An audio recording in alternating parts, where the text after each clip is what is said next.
电影进我口，档次全都有。大家好，我是阿星。今天要给大家介绍的影片名字叫《他山之石》，这是一部画风清奇的德国励志短片。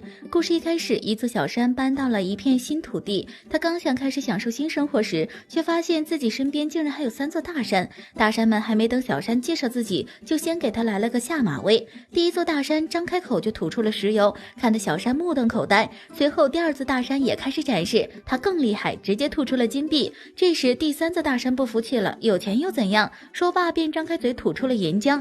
大家看到后都对第3座大山望而生畏，看来在暴力面前没有人可以全身而退。3座大山展示完毕后，纷纷把目光投向了在一旁拍手鼓掌的小山，他们想看看这个小山到底有什么本事。于是小山也从自己的身体里掏了掏，然后拿出了一颗像豆子一样的东西。大山们接过这颗豆子研究了半天，也没整明白这玩意儿到底有什么实质用处。于是他们把豆子丢还给了小山，然后对着他疯狂嘲笑，还故意拉了几朵云彩凑到小山的头顶，给他下集中性暴雨。夜幕降临，9座大山都已经昏昏睡去，只剩小山独自悲伤。毕竟刚搬新家就遭遇了邻居的讥讽，不管是谁都很难以接受。顶着孤独和大雨的小山开始幻想，如果有一天自己也能像大山一样强大，那该有多好。到时候自己一定要好好教训他们一番。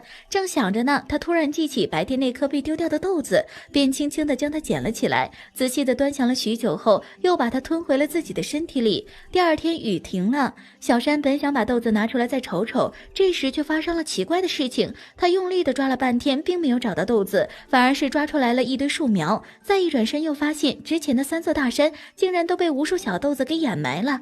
这时一只小松鼠爬上了小山的身体，它顺着小山的身体一直爬一直爬。这时小山才发现自己的头顶竟然长出了一棵参天大树，那些小豆子都是树上掉下来的种子。估计3座大山怎么也没有想到自己竟然会被这不起眼的小豆子掩埋吧。这可能也是在说明那句老话，金山银山比不上绿水青山。不管什么时候，环境资源都是最重要的，有了美好的环境，人们才能进行可持续发展。同时这部短片也警醒着生活中那些类似3座大山那样的人，人的潜力是无穷的，风水轮流转，谁知道下次再见面时，曾经的弱者会不会强大到足以轻易征服你呢？